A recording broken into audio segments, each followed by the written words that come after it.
Dear listeners, I have so much to tell you, and I often don't know where to start.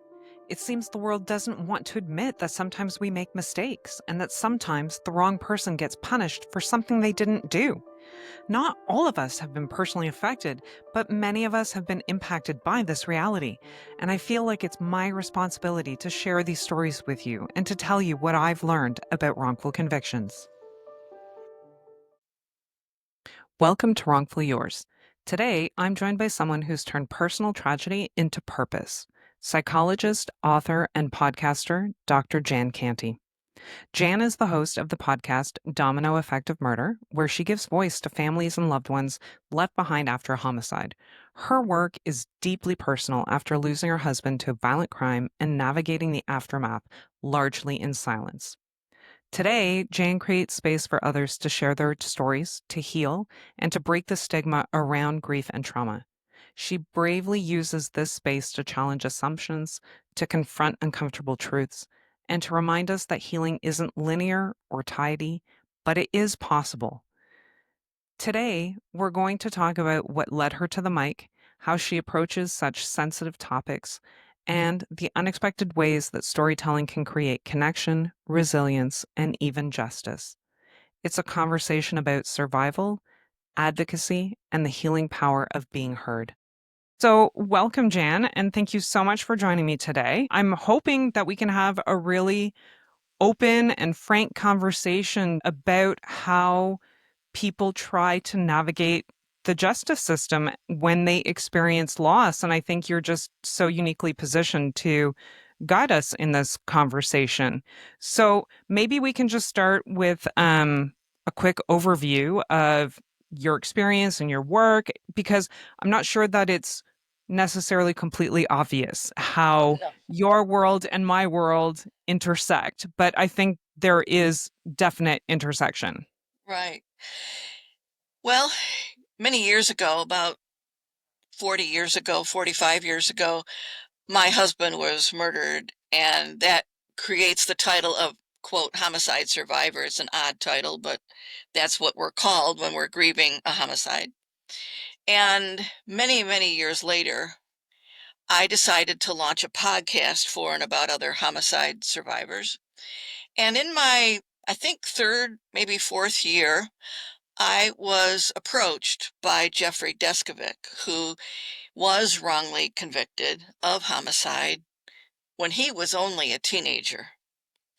And frankly, I'm embarrassed to say it never occurred to me that that was yet another fallout, another casualty, so to speak, of homicide was people that are wrongly convicted of homicide. And he And I was. And think I think that is exactly why I wanted to have you on today, because I don't think it's an obvious connection that people make, but it very much is the reality. right. And so I hesitated a little bit when he first approached me until he pointed the obvious out. And then he followed up with that recording by inviting me to the Innocence Project National Conference the following year. And I hesitated again, thinking, what's my place? What am I doing here? But I trusted his judgment and I went. And it's been so eye opening, so eye popping that I go every year now. I don't know that there's a lot of homicide survivors or even crime victims that go there. I don't know that for a fact, but I rather doubt it because most people I run into at the conference are either exonerees or family members, or they're in the legal system or investigators or media. It's not crime victims who have no direct connection with it. But I still think it's imperative that I go. And here's the reason why. When I speak with other homicide survivors, which I do often, if the opportunity presents itself, especially if they have not yet gone to court, gone to trial, I like to gently point out that there are wrongly convicted people of murder, and really they don't want to hear it. They really don't want to hear it. They are in for blood. They want to go in that courtroom and tear the defendant to shreds. Their ears are covered by their hands. They've made up their mind, and that goes double if they've confessed to the homicide, which many do, as you know, Jeffrey Deskovic was an example of that. So I'm like this lone voice out there gently trying to point this out. It's not well received. I don't often get the opportunity, but I don't want that to silence me because it can happen. It does happen. And I think it's especially troublesome if, and this does happen too, if the homicide survivor family member testifies against the defendant, who then later turns out to be falsely convicted. Sure. Put that one on your plate. Not Sure. only did you put the wrong person behind bars, but now the real person who murdered your loved one is somewhere out there, and you helped make that happen. There is almost no research on the repercussions of that for somebody in that position, but I could only imagine it is devastating and weighty and isolating because it's pretty rare, but pretty important. Absolutely. I mean, any information I have that speaks to that is largely anecdotal, right? Like, as you Right. hear of cases and it's people who are thinking, "Oh my god, I did this. I put you like and they just feel a giant sense of responsibility. So now it's just a new trauma that they have to manage, as well as dealing with the fact that the crime that they thought was a closed case now is a cold case, essentially, right? Because probably there's been years past since they closed the case and now are moving on. So, and this is one of the big things with wrongful convictions is, we often just think of it from the perspective of the exoneree, but there's so much more going on as well. And we have to think of how far reaching these repercussions really are. And, I really appreciate that you say when you speak to the survivors that they don't even want to hear the possibility of a wrongful conviction, because I think this is the way we've been programmed as a society is that, once an arrest has been made and once somebody's brought to trial, well, then we have the right person and we're just moving on and the case is resolved. And, I'm sure there's some psychological reason to give us closure and a sense of security and whatnot. But then there's a lot of cognitive dissonance that comes with Mm. that when you find out that, oh, sorry, we got the wrong guy. And unfortunately, to add to the trauma, the way that a homicide survivor family will typically find out is by a journalist knocking on their door and telling them. So here they are on camera again Sure. with this shoved in their face publicly. I, I can't imagine what that does to people's heads. It like the embarrassment, the guilt, the regret must be phenomenal. And there are almost no resources out there to help people like that. Because as it is, mental health providers aren't even trained in either the fields of, generally speaking, the fields of wrongful convictions nor homicide survival. Sure. That's a weird term, I know, but that's the proper term because you can't survive homicide. But anyway, That is true. mental health personnel are not trained in either of those social issues. So then you add the new wrinkle of a wrongful conviction that they help, and they're not going to, about the best they can do, I think, is to meet others who've been in their shoes. Yeah, I think that's probably the most, I don't want to say helpful, but like for healing purposes, that's Right, probably, just to know that you're not alone. right, Right? Because I think in any situation, it's easy to always feel like you're the only one. But if you realize that there are others, sometimes you get comfort from that for right. sure. Um, so with this, I mean, I think it's safe to say that w- I'll speak from my point of view and you can speak from yours, but wrongful convictions often involve a rush to judgment. There's always a rush to find somebody to close the case, to find someone accountable. And this is done both like in the legal system and then in the public at large. And I'm assuming that the dangers of assumptions translates to your work as well. That people making assumptions about homicide survivors can be especially problematic. Can you speak to something to that effect? Some of the assumptions made about us. Sure. Oh, wow, there's so many. Where do I begin? Uh, one of them is that, quote, "We'll be over it in a year." Mm. Another one is that we are a psychological train wreck for the rest of our life. Nothing good will come of it. So you'll be over it in a year, but you're going to be a psychological train wreck Mhm, for the rest of your life. mhm. Okay, got it. Three, that there is plenty of help and resources out there for us. And four, that the best way to help us is to ignore it. Like, don't mention the person's name who died. Don't come around after the official 2 weeks of pouring out your heart to, here's your casserole and I'm Oh sorry my. this happened. After that, go away. They don't show up, and that they just let you heal in peace and alone. And this makes me this actually brings up an interesting point because one thing that often comes up in cases of wrongful conviction and why the exonerees were initially believed to be a suspect is because they didn't grieve properly. They didn't exhibit the right symptoms. You know, somebody who is actually grieving wouldn't behave this way, wouldn't look this way, wouldn't say those things. Is that a kind of assumption that you see in your work as well? Yes, and it's partly, not always, but it's partly due to the fact that the investigator, the DA, and extended family are all harping on us to control ourselves. Don't show emotion. Don't say anything. Don't do anything. And so then people get to looking at us like we're stoic, indifferent, and just automatons. You Sure. can't win because they don't want you emoting in the courtroom, and the investigator doesn't want you screwing up the investigation, and your relatives don't want to be reminded of how awful you feel. So you're basically told to stuff it. And then when you do, you get criticized for that as well. So you end up with a public face and a private face. That's what happens.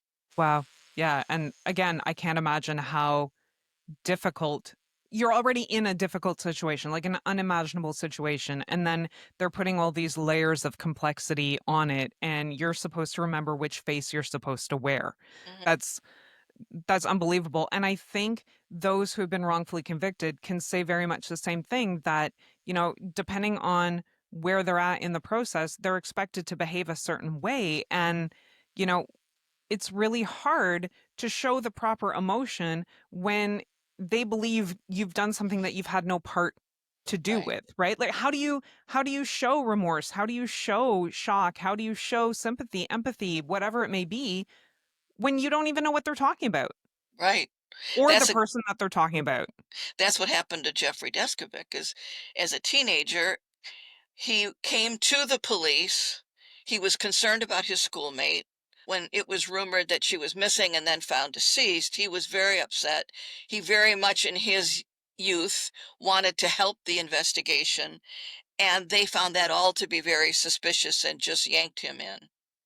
Yeah. And he had no parental help, and they held him for hours in a remote site where the polygrapher was a friend of the investigator, and they interrogated him to the point, hours later, where he was under the table in a fetal position and finally said, "Maybe I did it."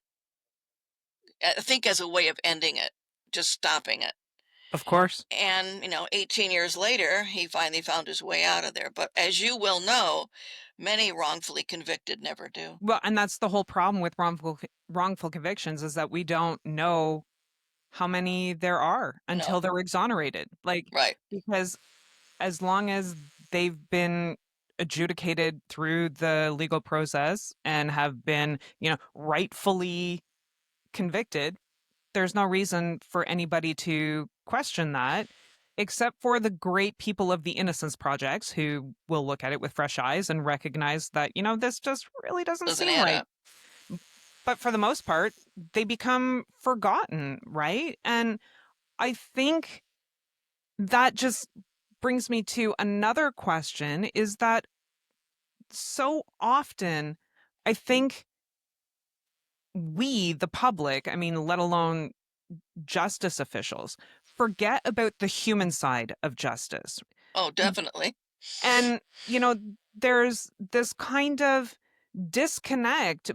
And you'd said earlier, you become an automaton and that you just kind of go through the motions. And, I find this really interesting because as much as my world of wrongful convictions deals with people who have been convicted of awful crimes, often homicide, I lose sight of the survivors as well, right? Because I'm thinking about, oh my gosh, all the human tolls that are being, this person's going through, but then also the survivors are having to deal with the same Yes. emotional trauma. The court is not our friend. A lot of us go into it thinking it is. A lot of us even think the DA is our representative in court, and none of which is true. I don't know how it is in Canada, of how different it is, but in the United States, you're not even wanted in the courtroom unless you're wanted to be called as a witness or to sit in the first row and perform for the DA. Other than that, you can take a hike. And I Wow. remember when I went to my preliminary hearing for the charges to be formally given against the two perpetrators who took my husband's life, I was so appalled by my treatment that I didn't even go to the trial because I thought it's just a public display for the DA. And secondly, what's it going to change for me? He'll still be dead. I'll still have the media. I'm still going to have to move. On and on. None of that is going to change no matter what the verdict is. So why put myself in the spotlight again? I just didn't even go, and I would do the same thing again today. A lot of homicide survivors do not feel that way. I want to get quick to point that out. But I wanted nothing to do with the legal process, and to this day, I would not go. I mean, it's interesting how your vantage point changes once you've been exposed to the Yeah, justice system, right? I mean, most people, their primary exposure to the legal system is TV or through news reports and media, that kind of stuff right. and various forms of media.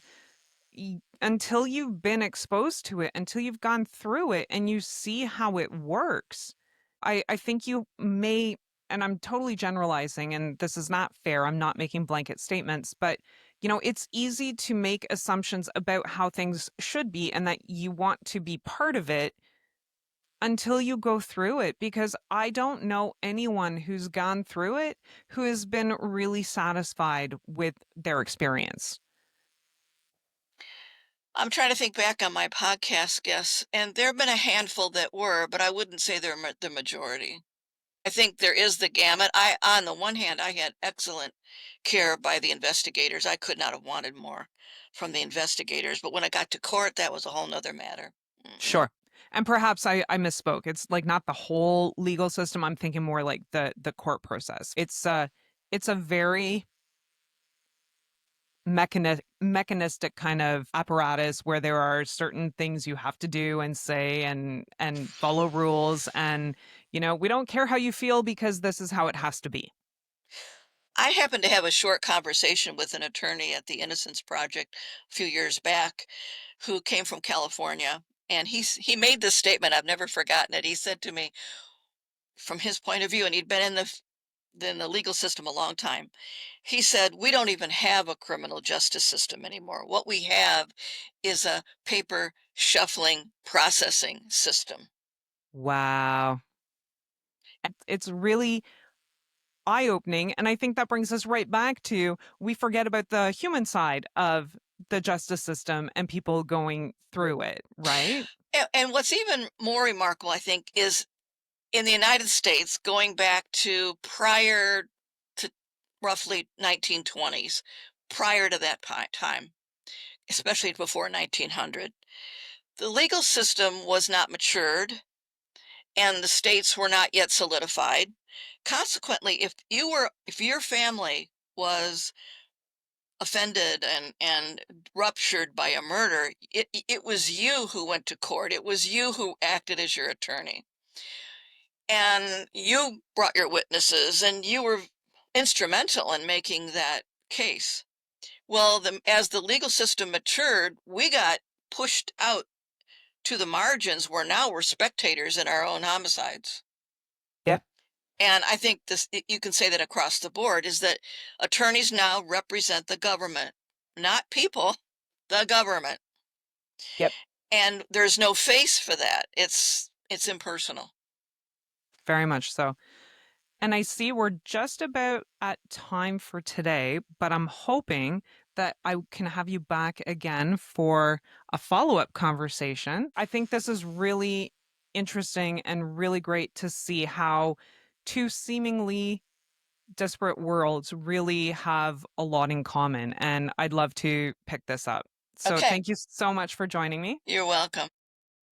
Today's conversation is a good reminder that the ripple effects of violence and injustice are far more complex than we often acknowledge.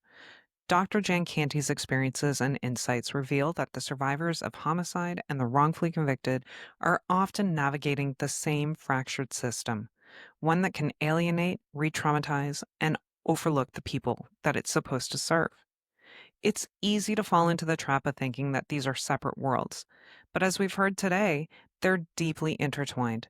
Survivors carry the weight of unimaginable grief and sometimes even unknowingly the burden of having contributed to a miscarriage of justice.